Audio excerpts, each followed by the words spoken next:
Here, let's take a look at some records here. All right, good idea. All right, I got right off the top, the first page, a couple of Charles Bukowski CDs of him reading his his poems and insults. You know, he's a big influence. Then we got Burroughs. Yes, Leonard Cohen. Cohen. I've honestly compared you a lot to this man, and I'll tell you why. Because my parents played his records in the car. Oh yeah. Like the time I could recognize music. Right. So like I've grown up listening to this guy, and I can no word of a lie, your stuff comes across the same way. Like I could picture kids listening to it 30 years from now and being like, whoa, like really taking on a trip, you know?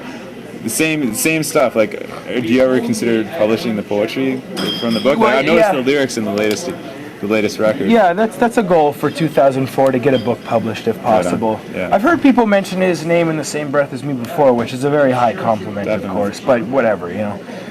Serge Gainsbourg, you know, one of my favorites, French guy. And then you got your Bob, of course. I'm a big fan of early Bob. This is some like indie stuff, a bunch of Halifax bands. Mm-hmm. Jeffrey Lewis. Okay, good old Sloan. Remember them? Yeah. You got your Joy Division and your Nirvana. You got, you know, your Aphex Twins. This is my reggae page. The Congos, arguably the greatest album ever recorded.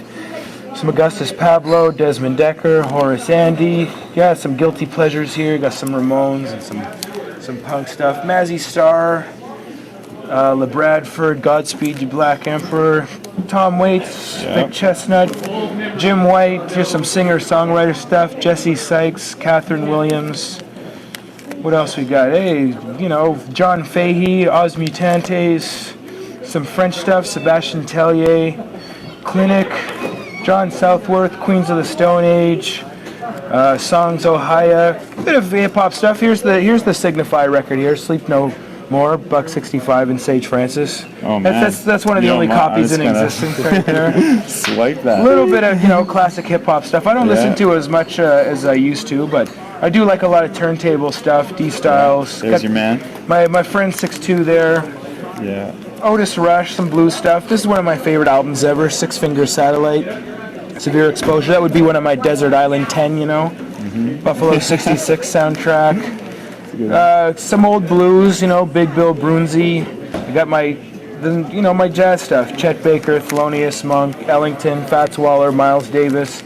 And then we rounded out with some Bach and some Kronos Quartet, a bit of classical stuff. Classy. I'm into everything. Right on. I believe that there are certainly some people who abuse the whole downloading thing. I know lots of people, their entire record collection, their entire music collection is just stuff they downloaded, but I also know that there's a lot of people, and I have faith that there's probably more than half the people who use it conscientiously. It's like, you know, I'm going to preview stuff, and if I really like it, I'll go out and buy it, or, you know, whatever else. I know that lots of people, you know, do it, use it in good faith, and that's a really valuable thing, you know. And when people say that downloading has hurt record sales, I would argue that the records that have suffered the most are the crappy ones.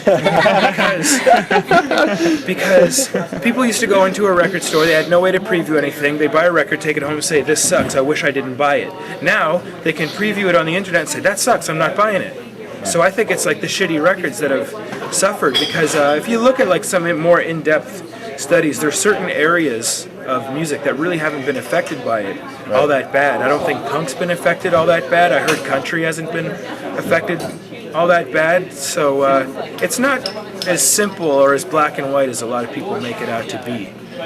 You know, shitty music suffering, that can only be a good thing.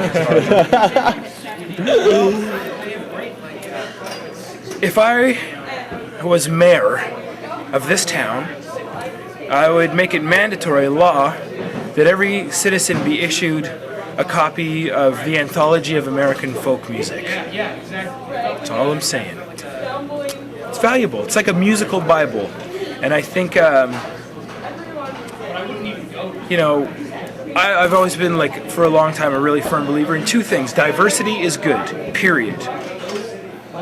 That's it. A lot of people can't always see things that way, but diversity is good. And the other thing is that, you know, history and where things come from, roots, is basically like the most important thing. And you get a lot of music these days, a lot of art, a lot of culture that isn't rooted in anything. And it's just kind of is adrift out there at sea, and that's dangerous, especially for young kids, who could come up and kind of latch on to like the newest thing and think that Blink 182 is what punk rock is, Right. and not know anything about the Stooges or the Sex Pistols, and that's dangerous. It's everyone's responsibility to keep all of that stuff alive. We have to keep telling stories. We have to, honor pioneers. We have to do that. So, if I was mayor, I would put Where It All Came From, the anthology of American folk music, into everyone's hands, because that's where popular music came from. We need to know about this stuff. That's my 2 cents worth. Yeah. Right on, man. Cheers.